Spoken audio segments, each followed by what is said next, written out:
천주교 신자들이 한 번쯤은 드는 의심이 하나 있습니다. 한 번쯤은 이 생각을 해봤을 것입니다. 천주교 신자들이 너무 성모님 하면 예수님과 멀어지지 않을까? 너무 좀 적당히 해야 되는데 너무 성모님 하면 예수님과 멀어지지 않을까라는 두려움이 있습니다. 더군다나 한국은 집중적으로 개신교 신자들로부터 성모 마리아의 종교, 우상 숭배한다는 무시무시한 말을 하도 많이 들어가지고 본능적으로 이렇게 약간 두려움이 있어요.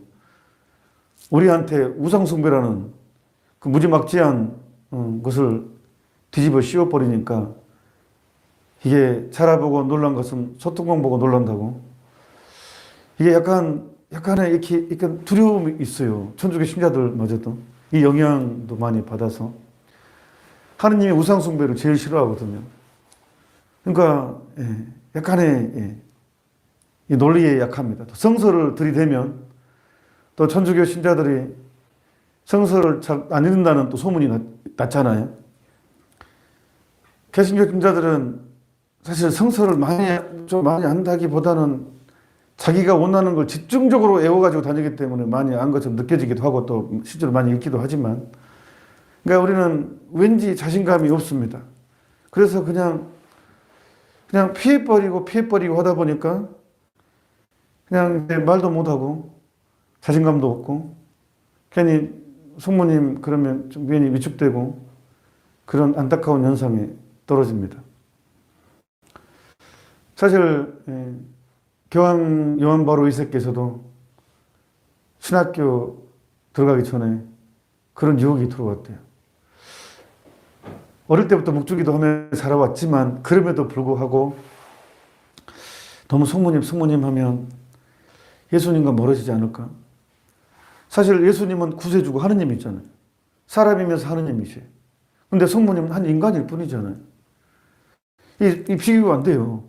그렇기 때문에 우리가 하느님을 믿는 것이지 하느님, 신. 그렇지 성모님은 한 인간인데 그 생각이 들기 때문에 이게 지금 옳은 방향인가? 이성적인 판단을 하게 되면 그런 생각을 하게 돼요. 그래서 이런 의심이 들어왔을 때 교황님이 천만다행으로 읽은 책이 있어요. 몽포르의 루도비코 성인의 성모님께 대한 참된 신심을 읽게 됩니다. 거기에 교황님이 뿅 가십니다. 몽포르 성인의 성모님께 대한 참된 신심은 불후의 명저입니다. 프랭크 더프가 그 책을 읽고 나서 영감받아가지고 만든 조직이 레지오 마리에예요. 프랭크 더프가 몽포르 루도비코 성인의 성모님께 대한 참된 신심, 이 책을 읽고, 이 책은 성모 신심가들이 엄청난 영감을 준 책입니다. 그래서 교황님이 직접 은총과 신비라는 책, 우리나라에서 번역이 됐어요. 은총과 신비. 김영사에서 나온 책인데 이때 고백합니다. 복되신 동정녀께 드리는 참다운 신심에 관하여라는 책을 통해서 많은 도움을 받았습니다. 이 책에서 저는 의문에 대한 해답을 얻었습니다. 그렇습니다. 마리아께서는 우리를 그리스도께 이끌어 주시기에 우리는 그리스도 안에서 바로 성모님의 신비 가운데 생활할 수 있는 것입니다. 하면서 삼위일체 신비 한 중심에 들어가는 것이라고 그렇게까지 얘기를 하십니다. 왜 성모님인가? 왜 묵주기도인가? 오늘 주제가 그겁니다. 미국의 켄터키주에 켄터키주라고 해서 켄터키 치킨이 유명한 게 아닙니다. 너무 썰렁했나요? 저희 직원이 너무 썰렁하다고 지금 이렇게 있습니다. 죄송합니다. 켄터키주가 있죠. 거기에 세이어 신부님이라고 계십니다. 이 신부님이 신부된 지 10년 차 된 신부예요. 차를 이제 몰고 고속도로로 나왔습니다. 미국은 도로가 쪽쪽 뻗어서 좀 속력 내기가 좋습니다. 저도 3년 살았습니다. 근데 고속도로 하이웨이를 타고서 쭉 가는데 좀 가속을 하셨나 봐요. 교통사고가 나셨습니다. 큰 트레일러하고 꽝 하고 뒤쳤습니다. 차가 굴렀고 신부님은 온몸이 부서졌습니다. 그리고 목이 꺾였습니다. 시트 골절이라고 한다고 합니다. 기도가 막혔고 온몸도 부서졌고 그 절망적인 상황이었습니다. 의사는 살아나기도 힘들지만 살아나도 평생 불구로 살 거라고. 근데 이 사고의 소식은 즉각 본당에 알려졌죠. 신부된 지 10년밖에 안 됐잖아요. 저는 20년 됐습니다. 네. 너무 아깝잖아요. 젊은 사제가 그렇게. 물론 모든 생명은 다 아깝지만. 신부님, 신자들이 정말 열심히 기도했어요. 우리 본당 신부님 살려달라고. 이렇게. 밤새 성체 조배도 하고, 묵주기도 하시고. 신자들이 정말 열심히 신부님 살려달라고. 신자들의 정성이 통했는지 죽을 거라고 하던 그 의사의 진단은 틀렸습니다. 그리고 평생 살아도 평생 불구로 살 거라는 그 진단도 예상도 틀렸습니다. 신부님은 의식을 회복했고 빠르게 병이 치유됐고 몇 개월 만에 퇴원했습니다. 그리고 정상적으로 이제 사제생활을 할 수 있었습니다. 그런데 신부님은 교통사고 난 이후에 기억이 없었습니다. 눈 뜨니까 병상이었죠. 그 이후에는 아무 기억이 없었고. 그리고 이제 본당에서 생활한 지 몇 개월 지났습니다. 그 주일날 벌금을 읽었습니다. 그날 복음이 어떤 내용이 있냐 그러면 이 포도원 지기에 무화과 나무가 있었죠. 근데 열매를 맺지 못하니까 이 포도원에 열매를 맺지 못하니까 주인이 와가지고 베어버리라고 하죠. 기억나시죠? 그러니까 그 포도원 지기가 주인님 1년만 더 시간을 주십시오. 내가 그 둘레를 파서 거름을 주고 물을 주고 해서 좀 잘해보겠다고. 그래도 열매를 맺지 못하면 베어버리자고. 그 대목을 신부님이 이제 주일 미사 때 읽었습니다. 그 읽는 순간 떠올랐습니다. 순간적으로. 교통사고 난 이후의 사건들이. 지금 이 내용은 미국의 EWTN, 마리 엔젤리카 수녀님이 설립한 방송국이에요. CNBS는 저희가 설립했고요. EWTN은 마리 엔젤리카가 수녀님이 설립했는데 굉장히 커졌습니다. 미국의 가장 큰 방송국 중에 하나입니다. 가톨릭 방송국에서. 굉장한 영향력이 있습니다. 이 방송국의 이 마리 안젤리카 수녀님하고 세이어 신부님이 인터뷰하는 내용입니다. 인터뷰한 내용. 방송에 나와서 출연해가지고 신부님이 죽었대요. 근데 그 강론 읽으면서 죽었던 순간부터 이제 생각이 나기 시작했어요. 죽었어요. 신부님이 표현하기를 죽으면 모든 게 보인대요. 우리가 살아있을 때는 모든 게 믿음이 필요하죠. 안 보이니까. 근데 죽는 순간 모든 게 환하게 보인대요. 모든 게 다 이제 통달이 되죠. 모든 게 보이니까. 빛 앞에 나간대, 인간은. 하느님 빛 앞에 나가는데 어릴 때부터 지었던 모든 죄와 모든 선행, 죄 다 보인대요. 우리가 지금 죄를 지을 때는 핑계를 대고 죄를 짓거든요. 사람은 그냥 죄를 짓지 않습니다. 본능적으로. 그냥 죄 안 져요. 반드시 이럴 수밖에 없었어라는 합리화를 하고 꼭 죄를 짓습니다. 예. 핑계를 꼭 만들거든요. 죄를 질 때. 근데 딱 죽고 빛 앞에 선 인간은 그 핑계가 아무런 의미가 없다는 것을 확실하게 보게 된답니다. 확실하게. 모든 게 보인답니다. 모든 게. 그리고 성서의 그 신약 성서의 구약 성서 모든 게 다 사실이라는 것을 확실하게 느껴진답니다.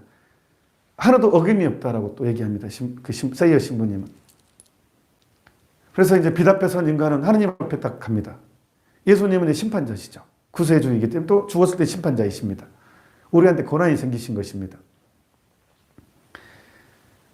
예수님 앞에 선 신부님은 너는 이러이러한 죄를 지었다. 이랬다 했을 때 인간은 어떠한 핑계나 어떠한 변명이 할 수가 없답니다. 빛 앞에 있는 상태이기 때문에 그렇게 할 수가 없답니다. 그냥 화나기 때문에. 인간이 할 수 있는 대답은 딱 한 가지밖에 없답니다. 예, 맞습니다. 맞습니다. 맞습니다. 이것밖에는 할 수가 없대요. 맞습니다. 그리고 이제 조소가, 보통 재판장 가면 조소가 이렇게 나오잖아요. 그거 딱 이루어지고 나서 판결이 바로 떨어진대요. 그래서 너는 지옥이다. 신부님이 지옥 판결을 받습니다. 그런데 이 판결을 받을 때 이제 억울하게 항변을 해야 되잖아요. 그런데 너무나 확연하게 딱 보는데 그냥 지옥 가야 된다는 걸 느낀대요. 너무나 확연하게. 그래서 인간은 지옥 판결을 받았을 때 그 이야기밖에 할 수가 없대요. 마땅하고 옳은 일입니다. 마땅하고 옳은 일입니다라는 말밖에 할 수가 없대요. 여러분, 교리가 짧아가지고 천주교 신자들이 교리를 몰라요. 진짜 엉망진창인 경우가 많습니다. 어떤 사람은요, 뭐 지옥이 뭐 있으려고 하느님 사랑인데 웬만하면 총같이 뭐. 아니 성서를 보시면 되죠. 성서에 영원한 지옥, 영원한 천국, 영원이 뭡니까? 한 번 가면 못 나오는 거예요. 자, 잠깐 몇 가지로 가서 하도 교리가 짧으니까 이것만 짚고 넘어갑시다. 영원한 지옥, 영원한 생명, 영원한 천국, 영원이 뭐예요? 알파요 오메가? 그렇게 말하면 좀 감이 안 와요. 가로 1km, 세로 1km에 바위덩어리가 있다고 합시다. 어마어마하게 크죠. 가로 1km, 세로 1km인데 얼마나 커요. 그 어마어마한 바위덩어리에 새가 1000년에 한 번 내려앉아서 1000년에 한 번 그 새가 내려앉아서 그 바위가 다 닳아져도 영원은 아니죠. 그러니 얼마나 어마어마합니까? 영원한 생명, 영원한 천국, 영원한 벌은 이루 말로 다할 수 없는 차이입니다. 너무 쉽게 얘기하면 안 됩니다. 세이어 신부님은 예수님으로부터 신부된 지 10년 차인데 너는 지옥이다. 지옥 판결을 받았습니다. 그 판결에 마땅하고 옳은 일입니다라는 말밖에 할 수 없었다고 했습니다. 그리고 지옥에 떨어지려고 하는 순간 음성이 들렸습니다. 여인의 음성이. 아들아, 저 사제에게 한 번만 더 기회를 주지 않겠니? 그러니까 예수님이 그랬대요. 저는 이 예수님의 응답에 저는 소스라치게 놀랐습니다. 저를 향한 얘기였거든요. 예수님이 뭐라고 하셨냐 그러면 어머니, 저 사제는 신부가 되고 10년 동안 나를 위해 살지 않고 자기 자신만을 위해 살았습니다. 하지만 어머니께서 말씀하시기 때문에 한 번 더 기회를 주겠습니다. 라고 했습니다. 제가 주목한 것은요. 어머니, 저 사제는 사제 생활 10년 동안 나를 위해 살지 않고 자기 자신을 위해 살았습니다. 그 말입니다. 신학생 때 정말 많이 신학을 배우고 철학을 배우고 영성을 배우면서 기도하면서 예수 그리스도만을 위해서 젊은 청춘이 가장 큰 유혹거리 중에 하나라고 생각되는 성을 포기했어요. 가정을 포기했단 말이에요. 어떤 면에서 돈도 포기했습니다. 그 정도면 얼마나 나름대로 엄청난 결심이죠. 그렇게 준비했어요. 그런데요, 사제 서품 받고 결심하며 땅에 엎드리면서 주님만을 위해 살겠다고 그런 결심 안 한 사제가 어디 있겠습니까? 그런데 이게 사람의 넋은 칭찬받기 전까지만 겸손하다고 세상적인 것을 누리면서 이제 분명히 세례자 요한은 그분은 커지셔야 하고 나는 작아져야 되는데 예수님은 작아지고 나는 커진다는 거예요. 근데 문제는 이 교만이라는 것은요, 나를 위해서만 사는 거잖아요. 남들은 다 하는데 본인만 몰라요. 그게서 무서운 거예요. 스트레스. 레이더에 안 걸려요. 그래서 무서운 죄예요, 교만이. 근데 저는 그 얘기를 들으면 깜짝 놀랐어요. 과연 나는 사제생활을 누구를 위해서 사는가? 여러분도 사실 마찬가지예요. 세례 받는 순간 천주교 신자는요, 물론 개신교 신자도 마찬가지입니다. 세례를 받는 순간 우리의 몸뚱아리는 하느님 것입니다. 예수님 것입니다. 세례를 받는 순간 하느님의 것입니다. 소유권 이전이 된 것입니다. 이마에 딱 도장이 찍힙니다. 인호가 박힙니다. 그게 바로 소유권 이전이에요. 여기에 찍힌 게. 신부들은 두 배로 이전된 것입니다. 두 배로. 하느님 것입니다. 두 배로. 왜? 세례라는 것은요, 예수 그리스도의 희생으로 내가 받아야 될 벌, 내가 받아야 될 죽음을 예수님이 가져갔거든요. 나는 그래서 새롭게 예수님의 부활로 새롭게 주어진 거거든요. 그러니까 예수님의 거예요. 소유권 이전이 된 거예요. 세성사는 교환이에요, 교환. 예수님 것이 내 것이고 내 것이 예수님 것이고 교환이 이루어진 거예요. 그래서 우리는 모두 하느님의 것이 된 거예요. 그게 세례성사입니다. 소유권 이전이 된 거예요.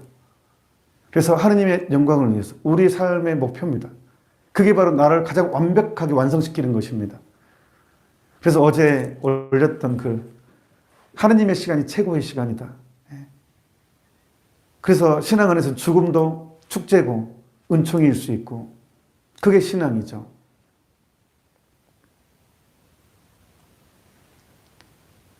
그런데 신앙생활을 하다 보면 진짜 어렵습니다. 인간은 정말로 하느님께로 받은 은총을 쉽게 잃어버립니다. 세례 때 정말 일주일은 구름 위에 산책하죠. 세상이 다 내 것 같습니다. 하지만 세상 유혹에 한 번, 두 번 넘어가면서 다시 또 더 악착 같은 사람, 세속적인 사람이 되어갑니다. 그리고 합리화 명수가 되고. 우리는 하느님께로부터 받은 은총을 정말로 빼앗기기 쉽습니다. 크게 세 가지 이유 때문에 그렇습니다. 참, 세이어 신부님 이야기 마무리 해주자면, 그래서 다시 한 번만 더 어머니가 말씀하셨기 때문에 내가 어머니를 봐서도 기회를 주겠습니다. 해가지고 세이어 신부님이 지옥에 안 가고 다시 깨어난 거예요.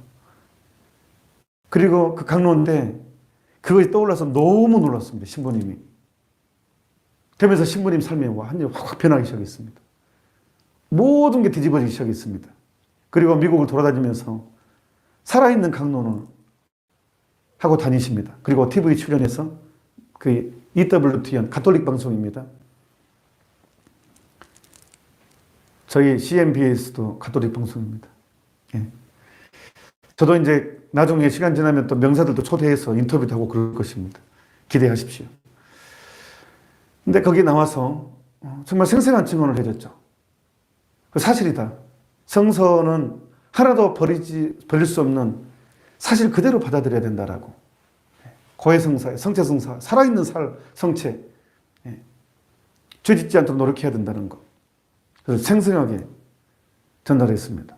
저도 그거를 읽고 정말 감동을 많이 받았습니다. 그래서 내가 사제직을 어떻게 수행하는지, 나는 예수 그리스도를 위해 사는 사람인지, 나를 위해서 사는 사람인지 생각하면 그것을 겪고도 저는 정신 못 차리고 있는 것 같습니다. 노력은 합니다. 여러분들이 기도로 또 많이 도와주셔가지고 우리는 하느님께로 받은 은총을 다음에 세 가지 이유로 쉽게 잃어버립니다. 첫째, 고린토이서 4장 7절에 질그릇이라는 표현이 나옵니다. 인간에 대해서 우리는 질그릇이 어떤 그릇이냐 그러면 깨지기 쉬운 거. 쉽게 깨지는 것을 질그릇 그래요. 인간은 나약해요. 아침에 먹었던 결심 9시에 바뀌었다가 11시에 다시 바뀌었다가 밥 먹을 때 또 바뀝니다. 밥 먹고 나서 바뀌었다가 오후 3시에 또 바뀌었다가 저녁 먹기 전에 또 바뀝니다. 저희 직원들이 아마 저라고 생각해서 웃는 것 같습니다. 자기 자신을 보고 웃는 게 아니라 우리 신부님이 그렇지라고 생각하면서. 인간은 변덕이 심합니다. 이게 쉽게 바뀝니다. 두 번째는 교만에 대한 유혹이 있습니다. 이게 다른 사람들이 나를 열심한 신자로 봐줬으면 하는 그런 마음이 들어갑니다. 그러니까 허영심, 자만 허영심이 쉽게 빠집니다. 인간이 너무 쉽게 우쭐거리고 그런 존재입니다. 또 기도할 때 황홀경을 느끼고 싶어요. 탈원 상태에 빠지고 싶어요. 막 개신교 보면 막 하느님 봤다는 사람 있잖아요.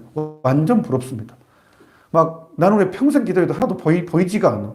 어떤 사람은 조금만 성당에서 앉아있으면 뭐를 봤대. 뭐 그걸 보면요, 막 나는 좀 열심히 하지 않은 것 같고, 그 사람은 너무 부럽고 열심히 한 사람 같고, 어떤 사람은 붕 뜬대요, 또. 부럽습니다. 그러는 순간 이제 악마의 유혹에 빠진 것입니다. 믿음이라는 것은요, 뭐를 범으로써 성장하는 건 절대 아닙니다. 그러니까 교리가 약하니까. 수요부터 교리 교육 들어갑니다. 그래서 쉽게 이렇게 막 탈원 상태 받고 싶어 하거나 황홀감 느끼고 싶어 하거나 뭐 이렇기 때문에 인간은 쉽게 하느님께로부터 받은 은총을 잃어버립니다. 이거를 질그릇이라고 표현하는 것입니다. 두 번째는 악마의 교활함입니다. 베드로일서 5장 8절에 보면 정신을 바짝 차리고 깨어 있으십시오. 여러분의 원수인 악마가 으르렁대는 사자처럼 먹이를 찾아 돌아다닙니다. 라고. 근데 제가 비극이 있어요. 비극. 제가 저번에 한번 방송국 개국하면서 한번 제일 먼저 언급한 게 이 책이에요. 이 책. 은사세신과 어둠의 세력. 교황청에서 나온 문헌을 한국천주교 주교회에서 번역을 해서 내놨는데 대부분의 사람이 이런 책이 있는지도 몰라요. 여기 어떤 내용이 나오냐 그러면 악마에 대해서 언급합니다. 악마에서, 교회에서. 오늘날 그리스도인들은 악마나 귀신들의 존재에 관해서 말하기를 꺼리는 것이 사실이다. 1항에 제일 먼저 언급을 합니다. 사탄은 신화인가 실제인가? 사탄은 단지 환상으로 사라져버릴 것인가? 이제는 악마란 그저 상징적인 의인화에 지나지 않는 것인가? 저 옛날 과학 이전 시대의 유물일 따름인가? 사실 악마 얘기하면 시대에 뒤떨어진 사람, 과학 발전을 무시하는 사람으로 취급됩니다. 그래서 여기서 언급합니다. 악마의 실제를 인정하는 사람들이 사탄에 대해서 말하게 되면 하지 말아야 할 말을 하기라도 한 듯 당황해하고 사탄에 관한 통속적인 현상을 시인하고 과학의 발전을 무시하는 사람으로 보일까 봐 두려워한다. 어떻게 잘하고 있을까요? 교황청에서는. 교리와 설교, 대학교나 신학교에서 하는 신학 강의에서는 흔히 이 주제를 피한다. 맞습니다. 이 주제에는 신학교에서도 언급되지 않습니다. 그래서 놀라운 현상이 생겼잖아요. 악마에 대해서 사람들이 놀라운 존재로 생각하지 않습니다. 아니, 친숙하게. 우리나라 국가대표 응원단 이름이 붉은 악마였잖아요. 그래서 집집마다 붉은 악마 화이팅 했잖아요. 심지어 성당 안에서조차 붉은 악마 화이팅 그랬잖아요. 저는 개인적으로 소름 끼치던데 여러분들은 기쁘셨습니까? 악마의 존재를 부인하잖아요. 그러면 죄에 대한 개념이 사라진다니까요. 악마는요, 교활합니다. 선을 가정합니다. 그러니까 넘어가죠.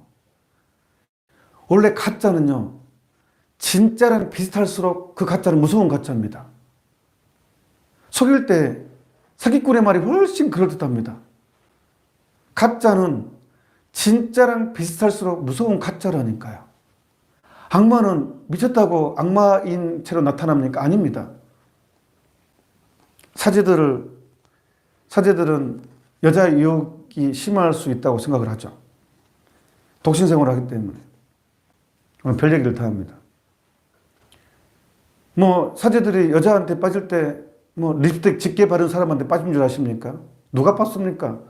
립스틱 짙게 바르고 저는 신부님 좋아하고 달라지는 여자를 누가 좋아합니까? 도망갑니다. 진짜로 유혹이 되는 것은 연민, 상담 이렇게 해서 받게 돼요. 그냥 그럴듯한 명분, 그냥 선을 가정해서 어딘가 캐치를 못하는, 그래서 위험한 거예요. 그러니까 이 악마는 항상 겉으로 보기에는 해가 없는 것처럼 다가온다는 거예요. 어떨 때는 선을 가지고 빛을 가정하기도 합니다. 그래서 열심한 사람한테는 더 열심한 마음을 불어넣어서 넘어뜨리고, 게으른 사람한테는 잡아 당겨서 넘어뜨리고, 그렇습니다. 그래서 다시 한번 베드로일서 5장 8절을 읽어드리자면, 정신을 바짝 차리고 깨어 있으십시오. 여러분의 원수인 악마가 으르렁대는 사자처럼 먹이를 찾아 돌아다닙니다. 지금은 스테파노 고피 신부님의 글에 의하면, 거기에 성모님께서 가장 사랑하는 당신 사제들에게라는 책에 의하면 이성이 발달합니다. 머리 지능. 그러니까 인간의 머리로 판단해 버리는 거. 인본주의, 이성주의. 똑똑한 사람들의 어떤 자기 위로 만족. 그래서 하느님까지 난도질을 해버립니다.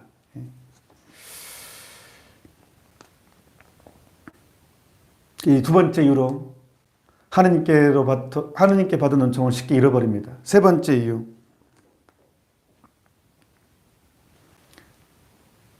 본당에서는 너무 열심히 해도 꼴보기 싫습니다. 냉담자도 꼴보기 싫습니다. 열심히 살고 싶은데 왕따 당합니다. 꼴보기 싫습니다. 왜? 내가 못한 것을 하면 참을 수 없거든요. 더 불안했거든요. 여기 지리산 피아골 공기 완전 좋습니다. 일만 무리하게 하지 않으면 몸 회복하는 데는 완전 좋습니다. 공기가 좋거든요. 사람을 건강하게 하는 건 두 가지, 물과 공기이죠. 물하고 공기만 좋으면 큰 약이 필요 없는 것 같아요. 물론 이제 여기에 이제 좀 너무 중노동, 스트레스 받지 않아야 되는 조건 하에서 물하고 좋은 공기와 좋은 물이 건강에 가장 중요한 요소죠. 그래서 저는 피아골에 살고 있습니다. 그래서 제가 부럽습니다. 근데 아무리 스트레스를 안 받고 아무리 내가 좋은 음식을 먹고 해도 공기와 물이 안 좋으면 건강은 안 좋습니다. 그러니까 서울, 경기도 쪽, 부천 이쪽이 진짜 공기 안 좋더라고요. 제가 가면요 숨이 콱콱 막힙니다. 그래서 저도 신기합니다. 어떻게 이런 데서 살지? 저는 시골에서 주로 많이 살았기 때문에 건강가 쉽지가 않아요. 신앙도 마찬가지입니다. 내가 아무리 열심히 나름대로 신앙을 지키고 살고 싶어도 주변 사람들이 가만 놔두지 않습니다. 왕따입니다, 왕따. 그러니까 어울리려면 같이 야한 소리도 가끔 해줘야 되고 같이 어울려줘야 되고 그래야지만 살아남을 수 있어요. 안 그러면 완전 재수없는 인간 돼버립니다. 그러니까 어떤 중요한 결심을 하더라도 분위기에 끌려갈 수밖에 없어요. 주변 공기가 너무 안 좋아요. 주변 물이 너무 안 좋아요. 너무 세속적이고 너무 술 많이 먹고 오늘도 점심 먹으면서 그 얘기했어요. 레지오 단원들 술 가슴 아픕니다. 정말. 회학 끝나면 술. 저는 늦게 들어갑니다. 내가 창피해서 말을 못 하겠는데 혹시 개신교 신자들도 이제 유튜브로 하니까 들을까 봐서 여기까지만 얘기하려고 합니다. 창피해가지고 내가 어디 피장집 갔는데 어디 교구 레지오 단원들이 2박 3일인가 피정을 갔대요. 술이 어마어마하게 나왔대요. 여기까지만 얘기하랍니다. 제가. 우리 이대로 안 됩니다. 이렇게 가서는 안 됩니다. 이게 무슨 신앙입니까? 그래서 내가 열심히 살고 싶지만 주변이 날 가만 놔두지 않아요. 예. 그래서 이 세 가지 이유 때문에 하느님께로 받은 은총을 쉽게 놓쳐버립니다. 그래서 힘들다 보니까 나름 발버둥 치다가 그래 넘어지다 보면 나는 이 정도 수준, 나는 여기까지 하고 이제 내가 이미 설정해 버립니다. 나는 이 정도, 나는 안 돼 라고 타협해 버리는 그 타협점이 오기 시작합니다. 그러면 이제 신앙이 재미가 없습니다. 무감각해집니다. 메마름이 옵니다. 신앙에는 두 종류의 메마름이 있습니다. 두 종류의 메마름. 마탱가리가 하나도 없어. 신앙생활 했는데 아무 느낌이 없어. 하나는 하느님이 그렇게 만드는 경우, 아주 열심한 신자들한테 광야로 인도하는 거예요. 믿음 안에서, 이 메마름 안에서 믿음이 깊어지거든요. 그러니까 신앙생활은 막 기도를 하는데 뭘 환시를 보고 뭘 파피를 느끼고 이것은 믿음이 성장하는 건 아니에요. 믿음이라는 것은 체험하지 못하고 보지 못하는 걸 전제로 합니다. 그러니까 하느님 편에서 열심한 사람한테는 딱 끊어버려요. 황홀경이라든가 아무런 맛을 딱 빼버립니다. 그래서 성인들이 겪는 과정 중에 하나입니다. 이 메마름은. 성령 수하들에서도 극심한 메마름을 겪었고 마다 드레사 수녀님도 아주 극심한 메마름을 겪습니다. 이건 하느님이 주도권을 가지고 있는 메마름이고 첫 번째 메마름이고 두 번째 메마름은 하느님이 주도권이 아닌 내가 타협함으로 생기는 메마름, 세속과 타협함으로써 오는 메마름. 느낌이 없어요. 세상과 타협했기 때문에 뜨거움이 사라져 버립니다. 재미가 없어. 성당 다녀도 재미가 없어. 강론이 지루하고. 제가 본당 신부할 때 굉장히 괴로운 것 중에 하나가 강론을 할 때 시간을 눈치 봐요. 조금만 길게 하면 도끼는 뜨고 쳐다봅니다. 왜 안 끝나? 지금 끝날 시간 됐는데. 도끼는 뜹니다.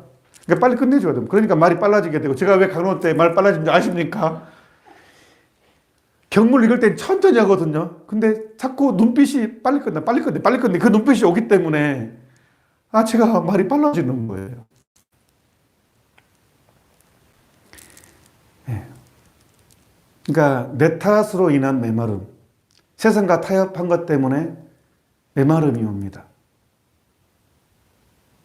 그래서 에페소서 6장에 이런 내용이 나옵니다. 6장 12절의 내용입니다.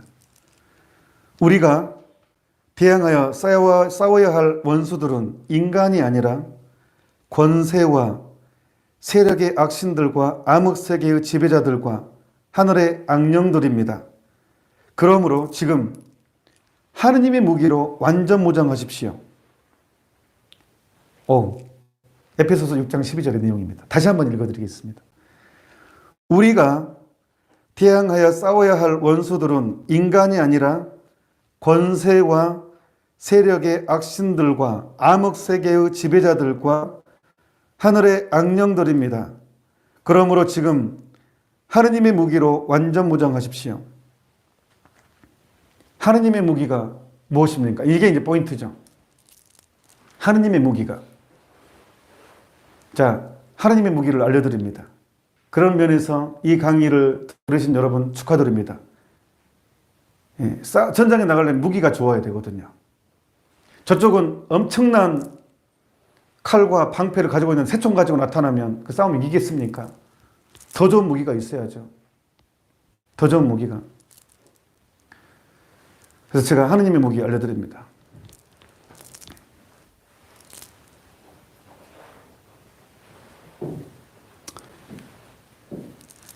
관리장님이 지금 들어와가지고 끊겼습니다. 네. 하느님의 무기. 제가 어느 시골에 카페를 들어갔습니다.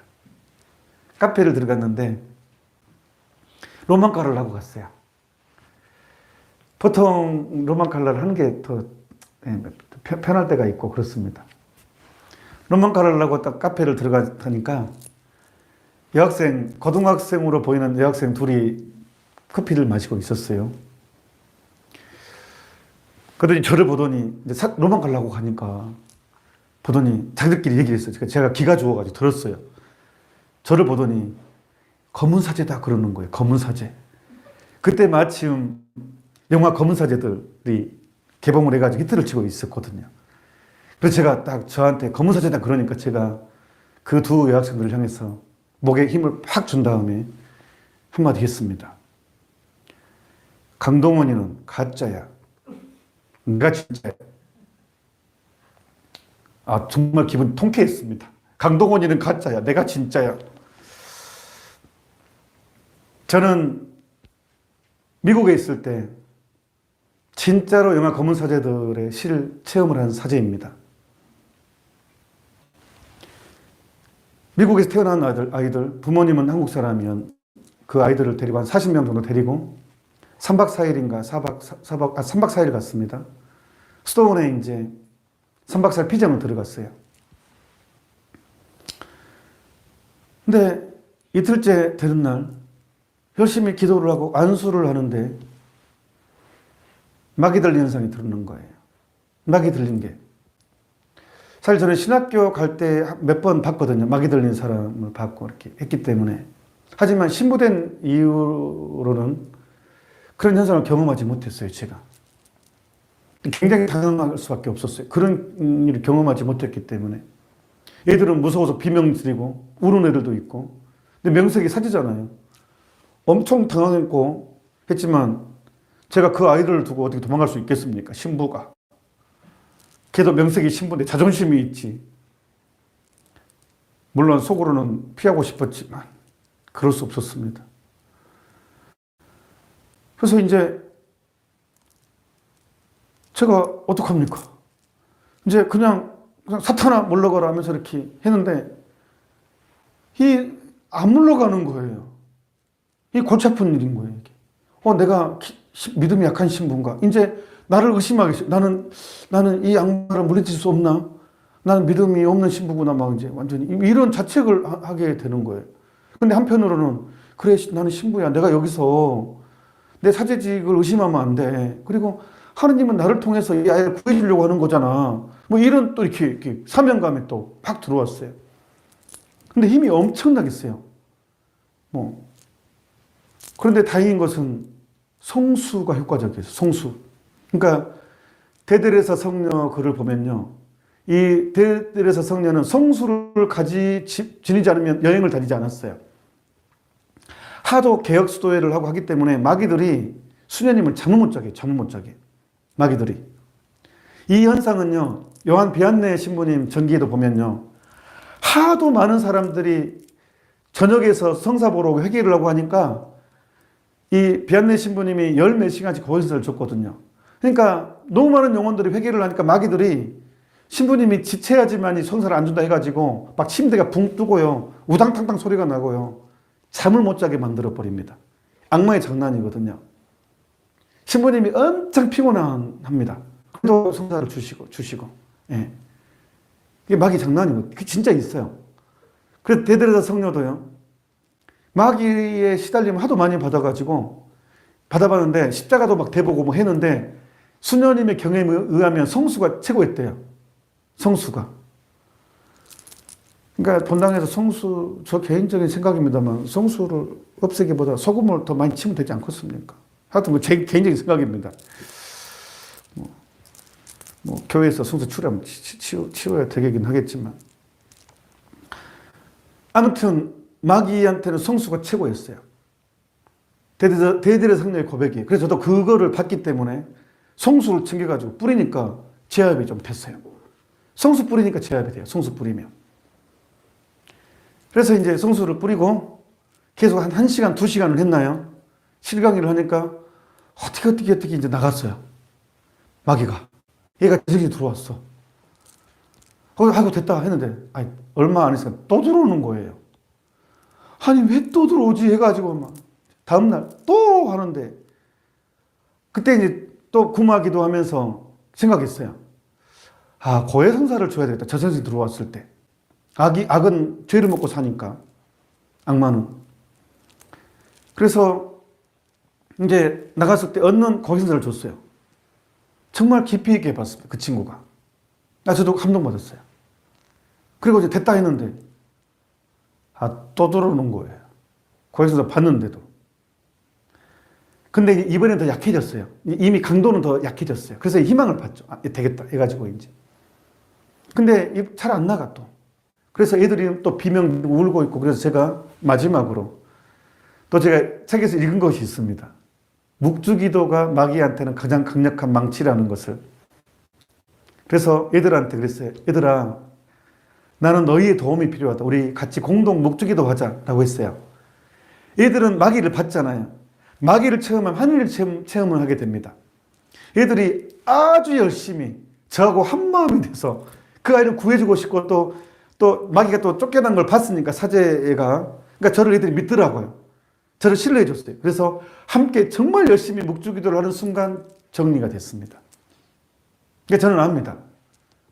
묵주기도가 얼마나 강력한지를 체험을 했습니다. 마귀한테는. 스테파노 고피 신부님을 통해서 성모님께서 가장 사랑하시는 당신 사제들에게라는 책에 보면 성모님이 묵주기도에 대해서 직접 이렇게 얘기하십니다. 내 바람은 무엇보다도 거룩한 묵주기도를 자주 바쳐달라는 것이다. 특히 작은 이들, 병든 이들, 가난한 이들, 죄인들이 그렇게 하면 좋겠다. 356강입니다. 그 다음에 264강. 지금 어느 때보다 지금 거룩한 묵주로 또 열심히 또 기쁘게 기도할 것을 당부한다. 이것이 이 유혈의 전투에서 지금이 엄청난 전쟁의 시대라는 거예요. 이 유혈의 전투에서. 악의 영향들이 얼마나 많이 깊숙이 파고 들었는지 모릅니다. 그래서 이 유혈의 전투에서 싸워 이기기 위해 오늘날 너희가 사용해야 할 무기다 나왔습니다. 에페소서에서 말한 에페소서 6장 12절에 우리가 대항하여 싸워야 할 원수들은 인간이 아니라 권세와 세력의 악신들과 암흑세계 지배자들과 하늘의 악령들입니다. 그러므로 지금 하느님의 무기로 완전 무장하십시오. 그랬어요. 그래서 성모님이 여기 해석을 합니다.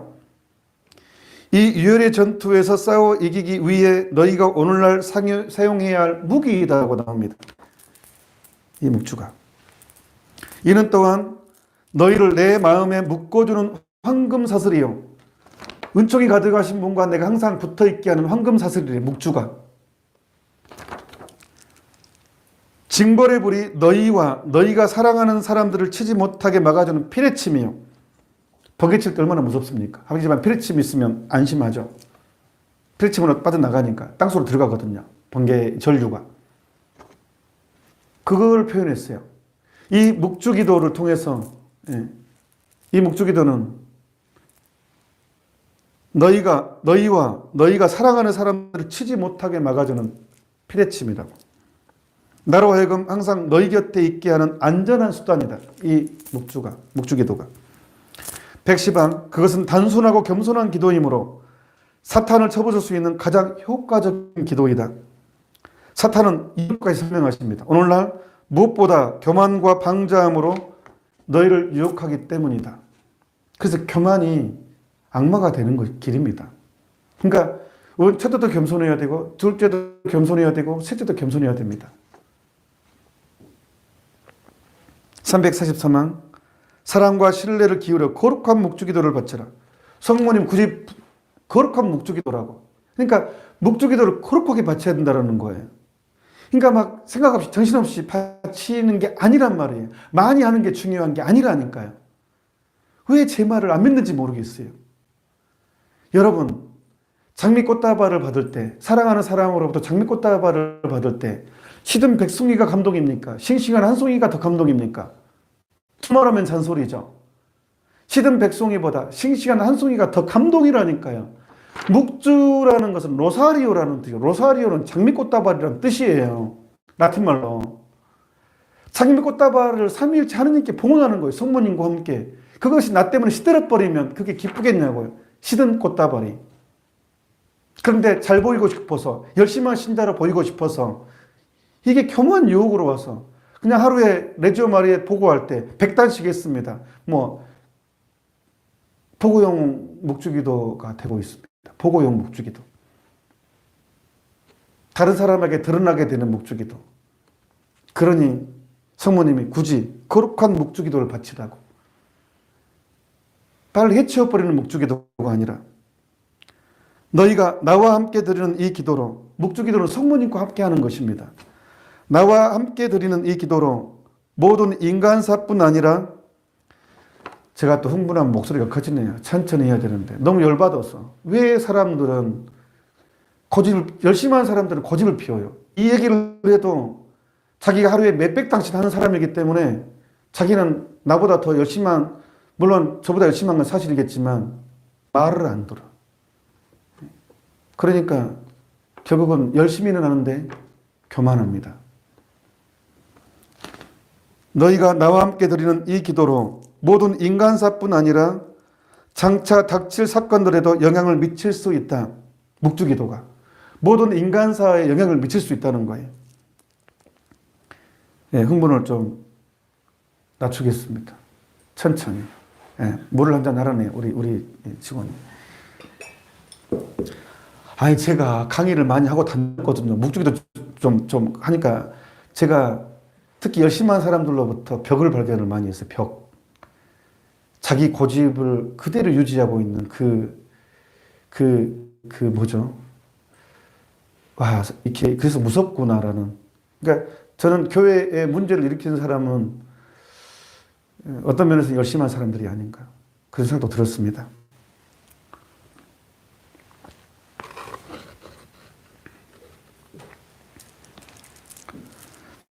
이 기도로 마음들을 변화시킬 수 있는 은총도 얻을 수 있고, 천성은 안 바뀐다 하잖아요.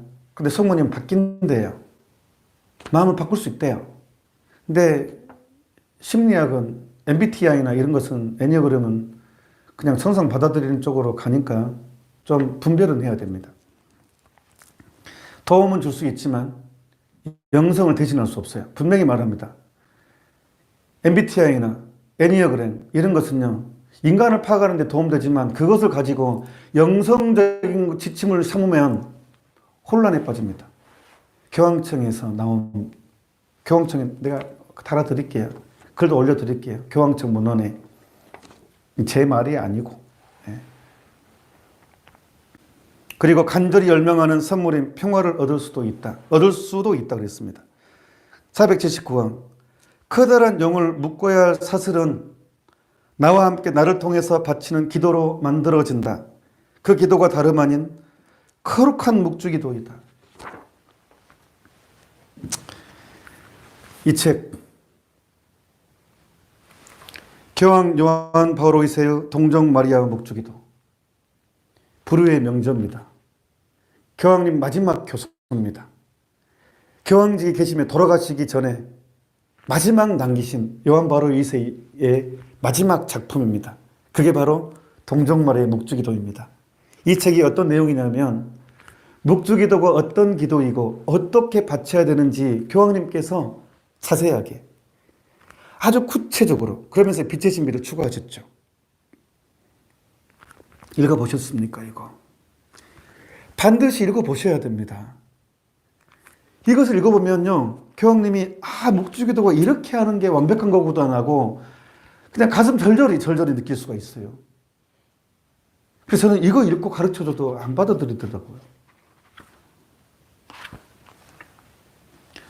기도는요, 나를 만족시키는 게 아니라니까요. 하느님을 만족시키는 거라니까요.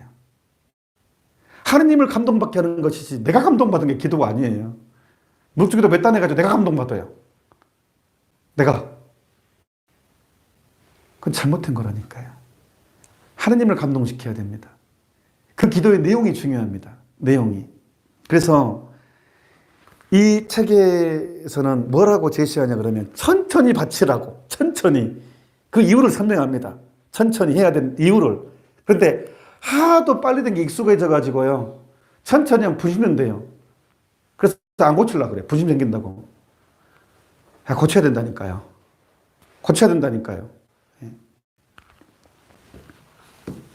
그래서 제가 고쳐주려고 천천히 할 수 있도록 앞에 서론에 했고 묵상할 수 있도록 안내서를 해줬는데, 교황님 이 책의 내용을 제가 앞에다가 좀 정리를 좀 했어요.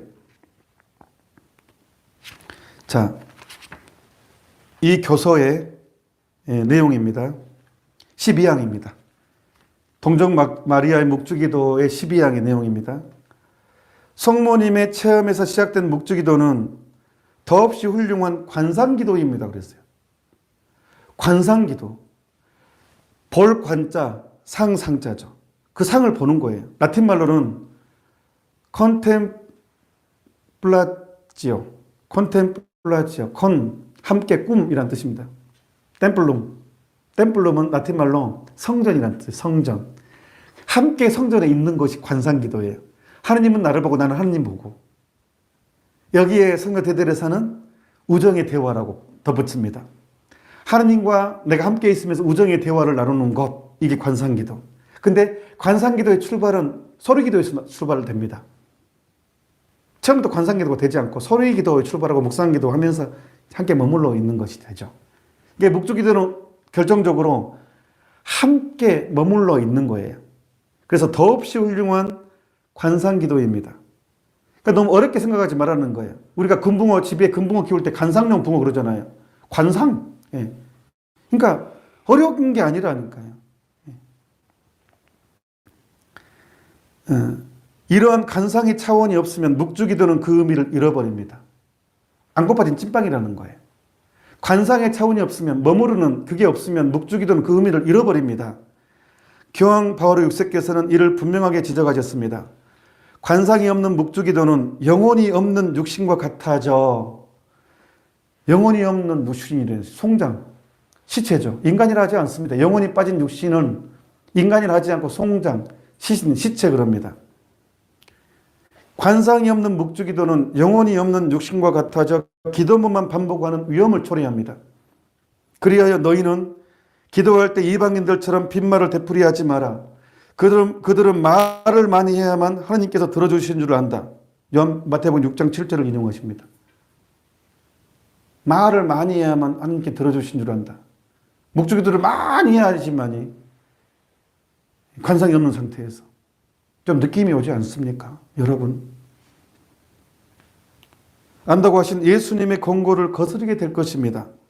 묵주기도는 교황 요한 바오로 2세의 말씀입니다. 묵주기도는 본질상 고요한 운율과 생각을 할 수 있는 느릿한 속도로 바쳐야 합니다.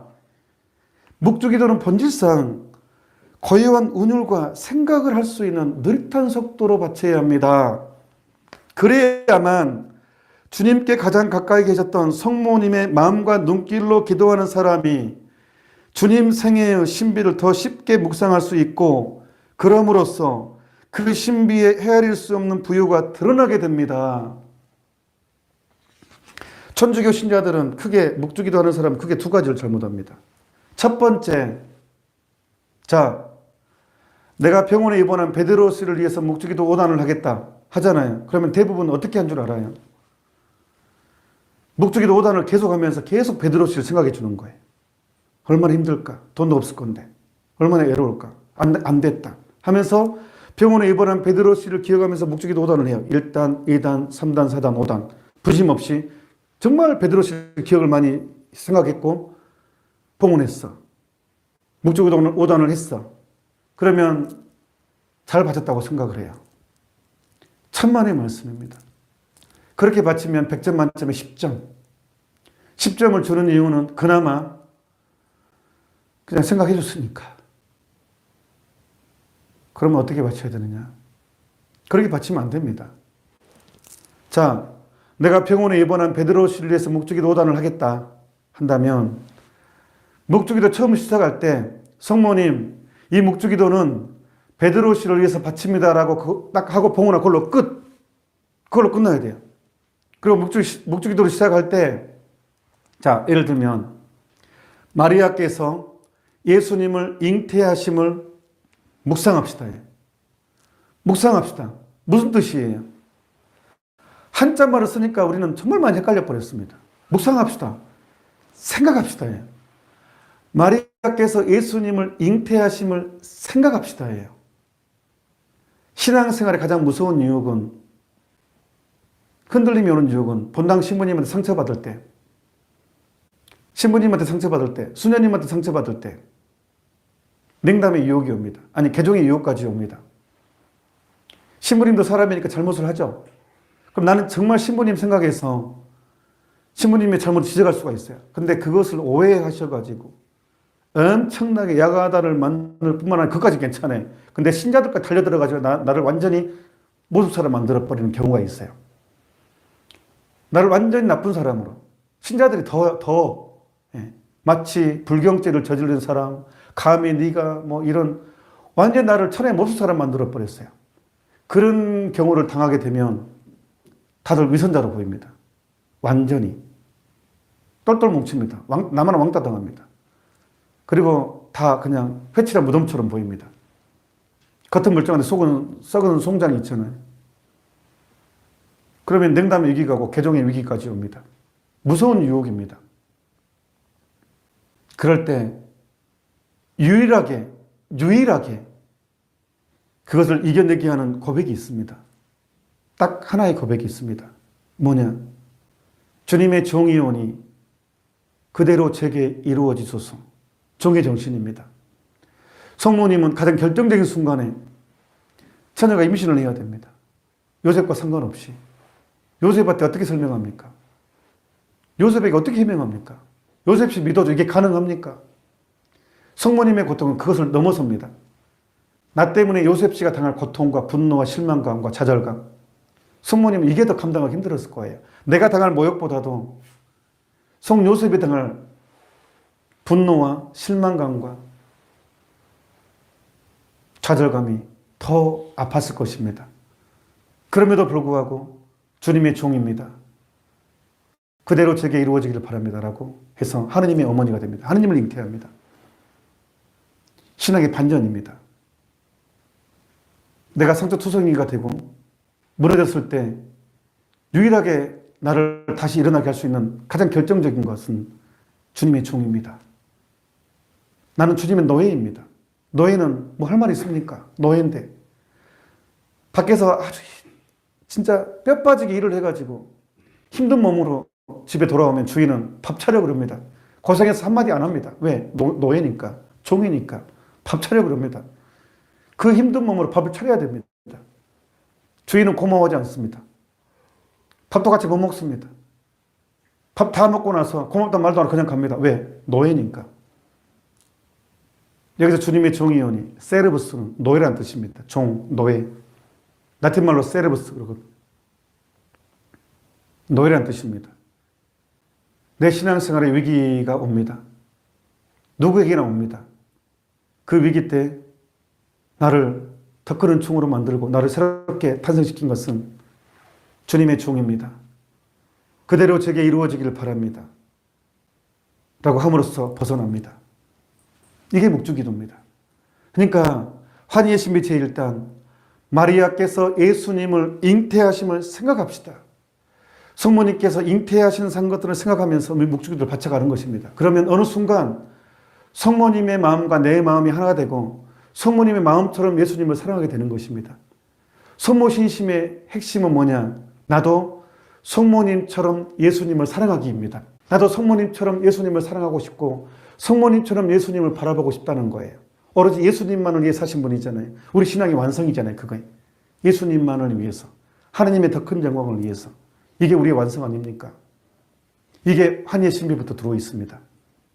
고통의 신비. 저는 청년예지어 때 경험한 내용입니다. 물론 이때 경험했다고 매번 경험한 건 절대 아닙니다. 저희 집이 이문동 쪽이었습니다. 이문동이 아니라 휘경동. 전철역이 있는데 휘경역이었는데 거기 시장도 있습니다. 이문동 성당까지 걸어가면 30분 걸립니다. 거기에 전철역 있고 시장이 있고 버스도 엄청나게 많이 지나다니죠. 그러면 혼자 이제 걸어갑니다. 묵주기도 하면서 갑니다. 고통의 신비 제2단 예수님께서 우리를 위하여 메마저 짐을 묵상합시다 하는 순간 시장 소리라든가 버스 소리라든가 하나도 안 들리고 내가 그 현장에 있는 것처럼 느껴졌어요. 실제로. 이게 관상이죠. 그 현장에 있는 것. 성전이 함께 있는 것. 사람들의 비명, 고함 소리, 예수님의 비명, 책찍, 아우성. 내가 그 앞에서 예수님의 고통, 그게 그대로 느껴지는 거예요. 그러면서, 그래, 이 고통이 나 때문이구나. 그게 진짜로 느껴져요. 설명이 필요 없어요. 그냥 느껴졌어요. 그냥 너무 가슴 아프고 너무 부끄럽고 너무 죄송하고 그게 고통의 신비 제2단. 예수님께서 우리를 위하여 매맞으심을 묵상합시다. 그 현장에 제가 있었어요. 실감나게 현장에 들어가는 것입니다. 그러니까 묵주기도라는 것은 묵상합시다가 생각합시다. 그 신비를 하나씩 성모님과 함께 성모님 마음 안에서 그래야 온전해질 수 있기 때문에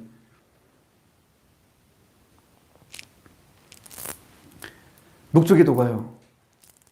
성모송을 53번 하죠. 성모송이 어떻게 이루어집니까? 아베 마리아, 은총이 가득하신 마리아님. 이것보다요 라틴말로 하면요 훨씬 더 깊이 있게 들어갈 수 있어요. 아베 마리아. 아베가 뭐예요? 아베, AV인데요. 이걸 뒤집잖아요. 그럼 EVA가 돼. 에바예요. 히란말로 아담과 하와 이렇게 안 불러요. 아담과 에바 그래요. EVA, 에바 그래요. 에바. 신학교에서는 에바라고 불러요. 아담과 이브, 아담과 에바. 이 에바가 뒤집으면 아베예요. 아담과 하와를 통해서 이 세상에 죄가 들어왔고 성모님과 예수님을 통해서 은총이 들어왔잖아요. 하나님을 잉태했으니까. 그러니까 이레네오 성인은 병렬 구조를 해가지고 아담과 하와, 예수님과 성모님 이렇게 구조를 합니다. 대비를 시킵니다. 그래서 저주가 뒤집어진 것, 에바가 뒤집어진 것, 절망이 뒤집어진 것, 버림받음이 뒤집어진 것, 승리, 은총, 이걸 뒤집은 게 승리잖아요. 희망이고. 그래서 이게 아베예요. 아베. AVE. 그러니까 아베 마리아. 아베라는 내 입으로 아베 마리아라는 이 선언 자체가 악에 대한 승리, 죄에 대한 극복, 절망을 뒤집는 것이 되기 때문에 악마에게는 엄청난 충격이라는 거예요. 아베라는 이 단어 자체부터. 그다음 마리아. 라틴말로 액센트에 따라서 달라요. 마리아. 그러면 액센트가 앞에 있으면 바다를 상징해요. 그래서 마린보이 누구예요? 박태환 선수. 저번에는 김태환이라고 해가지고 성을 바꿔가지고 죄송합니다. 그 바다소년, 마린보이. 그거 마리아에서 나왔어요. 마리아에서. 그 다음에 마리아, 그럼 성모님 있잖아요. 이거를 빗대서 몽포르의 루도비코 성에는 이렇게 표현합니다. 모든 강물이 한 곳으로 모이면 마리아고, 모든 은총이 한 곳으로 모이면 마리아고. 그래서 아베 마리아 그라치아 플레나, 그라시아, 우리 이미 배웠어요. 은총, 플레나 흘러 넘치는 거예요. 우리가 아베 마리아 그라치아 플레나 도미누스 데쿰 할 때 그 성모님이 누렸던 받았던 은총을 그대로 나에게 흘러 넘치고 그 은총 안에 나도 같이 누리게 되는 것을 표현하는 것입니다. 라틴말 이렇게 보면. 그리고 신앙의 승리, 악에 대한 승리. 자, 보십시오. 태중의 아들 예수님 또한 복되시도다. 세상에 성모님은 신이 아닌 한 인간입니다. 그런데 세상에 하느님이, 전능하신 하느님이, 만물을 창조하신 하느님이 한 인간의 태 안에 들어와 있어요. 자궁 안에 들어와 있어요. 만물의 창조주께서 한 피조물 안에, 한 피조물의 살을 자신의 살로 취하고, 한 여인의 피를 자신의 피로 취하고, 한 여인의 뼈를 자신의 뼈로 취합니다. 하느님께서. 이걸 인카르나시오, 육화라 그럽니다. 육화. 하느님이 인간이 되세요. 성모님 안에서. 마귀들이 견디겠습니까? 이 하느님의 겸손을. 이 하느님의 겸손을 마귀들이 견디겠냐고요. 우리가 태중의 아들 예수님 또한 복되시도다. 아베 마리아 그라치아 플레나 도미누스 데쿰 베네딕타 투인 물리에리비우스 et 베네딕투스 프룩투스 벤트리스 예수스. 태중의 아들 예수님 또한 복되시도다 할 때 이 하느님의 겸손과 인간이 누린 이 영광을 마귀들의 질투의 화신인 마귀들은 견딜 수가 없습니다. 그 다음 고백으로 게임 끝납니다. 산타 마리아 마테르 데이. 이걸로 게임 끝납니다. 천주의 성모 마리아님. 마테르 데이. 마테르, 마더, 어머니. 데이, 데우스 하느님. 하느님의 어머니. 천주의 성모. 한자말 쓰니까 헷갈려 버렸어요. 천주의 성모. 하느님의 어머니 마리아님. 라틴말로 마테르 데이. 산타 마리아 마테르 데이. 하느님의 엄마가 됐어요. 왜? 예수님이 하느님이시니까. 인간이면서 하느님이. 하느님을 낳죠. 그러니까. 하느님의 엄마예요. 이게 어떤 것을 의미합니까? 천사가 마귀가 됐어요. 왜? 천사가 하나님보다 높이 들려고 했어요. 그래서 마귀의 숫자를 666 그래요. 왜? 하나님의 숫자를 3이라고 표현합니다. 보통 3일째 그렇게 해서 333 그럽니다. 이게 2배가 666이잖아요. 하나님보다 높이 들려고 했어요. 그러다 마귀가 됐어요. 그런데 성모님은 이 몸은 주님의 종이오니 그대로 제게 이루어지소서라고 함으로써 하느님을 잉태했잖아요. 하느님의 엄마가 됐잖아요. 이게 성모송의 상타 마리아 마테르데이, 천주의 성모 마리아님. 이거예요. 깃발 꽂아버렸어요. 정상에. 게임 끝났어요. 이 세상은 악마와 인간의 치열한 전쟁이라 그랬잖아요. 다시 읽어드릴까요? 헷갈리십니까?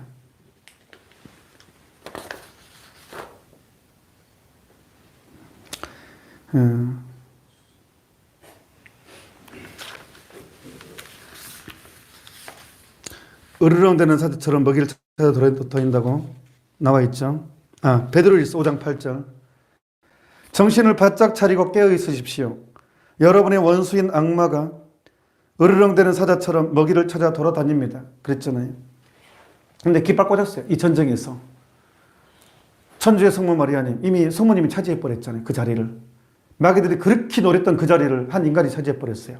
주님의 종이연이로. 게임 끝났어요. 그러니까 우리가 성모님 옷자락만 붙잡고 있어도 승리한 전쟁을, 전리품을 같이 나눈다는 거예요. 그래서 목주기도가 중요하다는 것입니다.